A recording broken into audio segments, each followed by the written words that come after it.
Hi everyone. So I wanted to come here today to have a mildly serious chat with yous. If you are here because of the title, then hello. My name's Caroline, and I hope that this video can, bring you some enjoyment or just something. So it sounds weird, but I am going to be referencing off a Facebook status that I posted the other day, just to kind of keep us on track, because I've tried to record this several times and I kind of tend to waffle on about other things. I'm not making this for attention. I'm not making this to seem patronising or anything, and I'm not fully better. Like, I still have bad days and I just have more good days these days. But I'll always have bad days and I'll always have them niggly little horrible thoughts. But it's the fact that I know how to cope with them now. Today I want to talk about my experience with depression. I've been depressed roughly round about the last year, I would say, of my life, that in a way that I would consider seriously depressed. If you watch my videos back, you'll know that I went far back to maybe July last year. I went from posting videos about getting a job, and then it was straight cut to I'd lost my job and all this kind of stuff, and it was difficult. I lost my job because I had an accident at work and I was unable to return, which it just spiraled out of control, my life and the way I was feeling. All of a sudden I went from being on job seekers and thinking that was the most horrible thing, to getting a job, my first ever job, and being so excited and being happy that I was actually earning money, to having an accident and having to deal with solicitors and appointments and everything like that, and having to deal with a whole new kind of part of the benefit system, because I've never been in that situation before, and it was difficult. And for a while I went on feeling depressed and crying a lot and having to go at people and snapping at people, like members of my family, and they didn't deserve it, and I didn't realise I was snapping, but I was. And I was just a very horrible person for a little while, and it wasn't my fault. I was just going through a rough time, and I beat myself up a bit, and I just kind of, my self-esteem, my confidence went right down, to the point where I didn't know how to cope with things, and I didn't know what to do, and I was relying on other people for help because I didn't know what to do. So I went to the doctor and told him how I was feeling, and he offered me some counselling sessions with the Sunderland Psychological Wellbeing Service, and I took him up on his offer.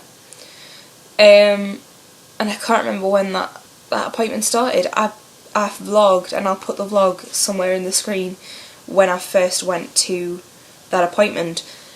I was going to update, but I haven't had the time.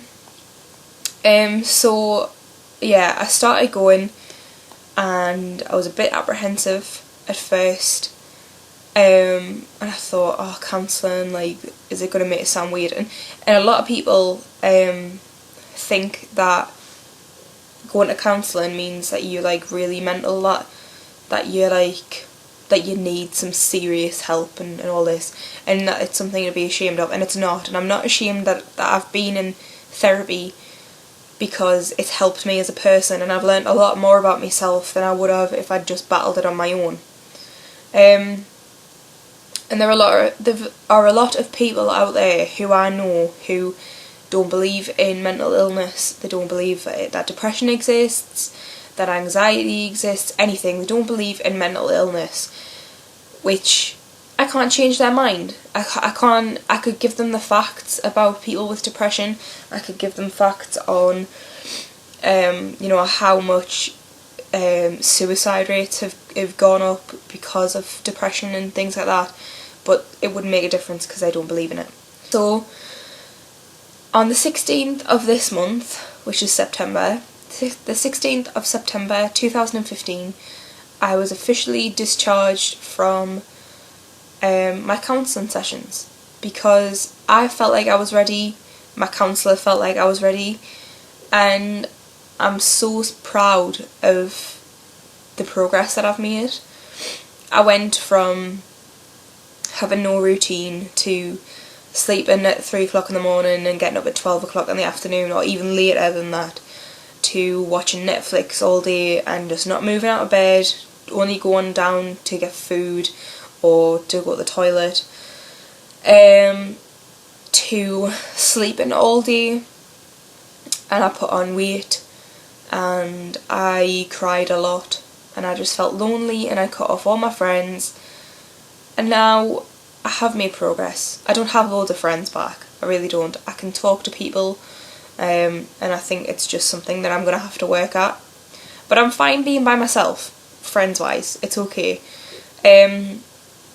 But I've learned so much more about depression itself, and I've learned more about me as a person, and I've learned that I'm a strong, very strong-willed person, and that I can do things. I used to think that I couldn't do things, and every time I tried it was just wrong, and it's not. I can do things and I can get them right, and I am good at things. And it was this time last year that my life was taking a turn for the worse, and it just felt the bits.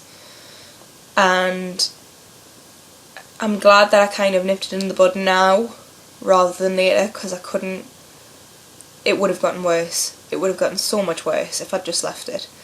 And I know that people deal with this every single day, and there are people who have worse cases of depression or worse cases of any mental illness than I do, and I understand that, and people will just be like, well, what was the point, because you weren't in therapy for that long or whatever. But I've been dealing with these kind of feelings for a long time, and it took me a while to actually ask for some help.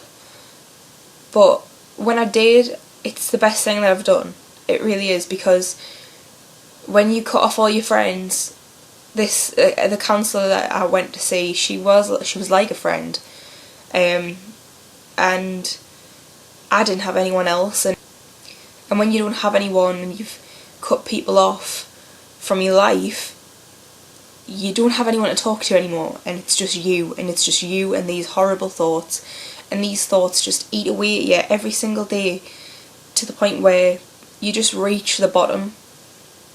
And from there, I've learnt the only way to hit rock bottom is to go right back up again, and that's where I'm going. And I've come to realise that I'm actually an okay person now. I like myself, and some of the comments I get on YouTube, I don't like them. I don't like seeing them. I don't think anyone likes to see horrible comments about themselves. But I got a few comments a little while ago on some videos I did about loving your body and body confidence, and I was bound to get them. But I got comments like that I deserve to be gassed, that people taking the piss, saying that me arms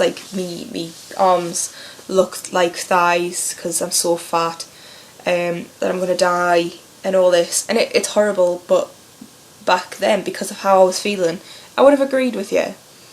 Now I don't. I am fucking epic. I am a great person, and that's not me being big-headed. It's me taking charge of my life and loving myself, because I've learnt that people can say shit about me and that's fine, but you don't have to be me. I have to be me, and I have to put up with these comments, and I have to put up with myself.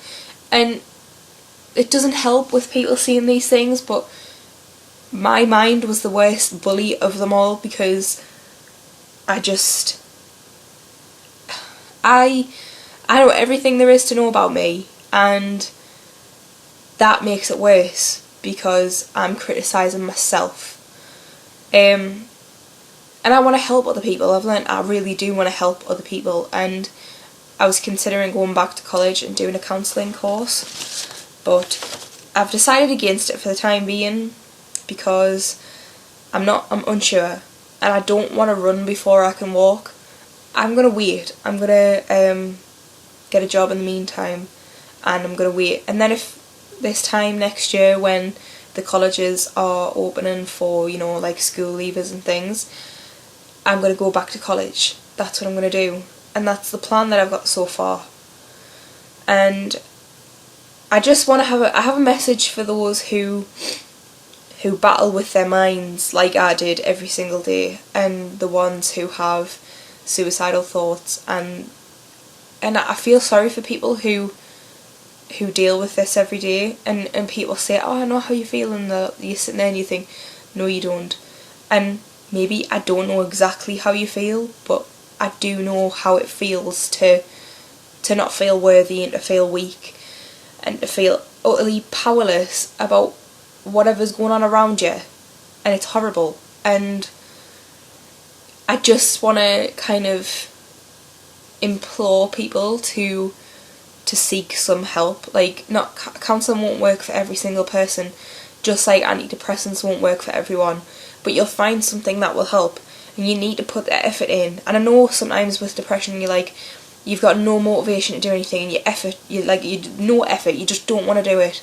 But to make yourself better and to make yourself feel okay again, when starting off you'll feel like you just don't feel anything, you just don't feel like you're going to get better, and you don't feel like anything's going to work, and you're always going to be this way, and it won't.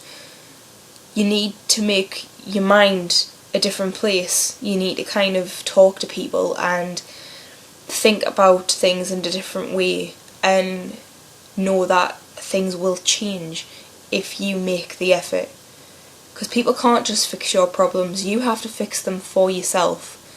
You just have to have the right tools to do it. So this is the end of my video, and I know it's a bit long, and people will complain about how long my videos are, but I don't care. This one warranted at least half an hour, but I'm rounding it down to half that. But I hope this helped in some way, and I hope maybe somehow you might see a way of getting some help, whether it be counselling, or there's group sessions you can go to where, you know, you deal with how to deal with depression and anxiety, or there's antidepressants. There's loads of different types of antidepressants, but don't just have it in your mind of one thing, because not everything doesn't work for, like, you know, not all of it works for one person. I didn't want to rely on antidepressants at all. I've taken them before and they did work for a little bit, but I didn't want to have to rely on taking a tablet every day, because quite frankly I'm a bit unreliable with taking tablets. So I decided to see a counsellor instead, and this is where I've ended up. I signed off of employment support allowance today, off the sick, and I signed back onto job seekers. Now a lot of people will be like, oh, job seekers, it's a step in the right direction, and I am so excited to be able to class myself as looking for work, and hopefully by Christmas I might have a new job, and I'm so excited about that, and it is really positive. But yeah, I hope you enjoyed this video. If you did, give it a big thumbs up, and if you've seen this on Facebook or anywhere, share around. I don't really care. I want people to see this, and I want people to realise that it's not the end of the world.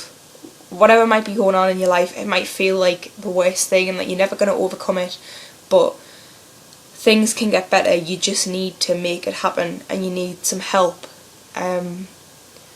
So yeah, I'm going to go now, and I'll talk to you all soon. Bye. Nicole Arbour said, oh, I do it out of love. You don't do it out of love, you do it out of being a dickhead. And some people see really stupid shit to me, like, these fat acceptance people, they're just giving people who's fat to just accept themselves and eat McDonald's and just eat loads and not exercise and blah blah blah. Shut up.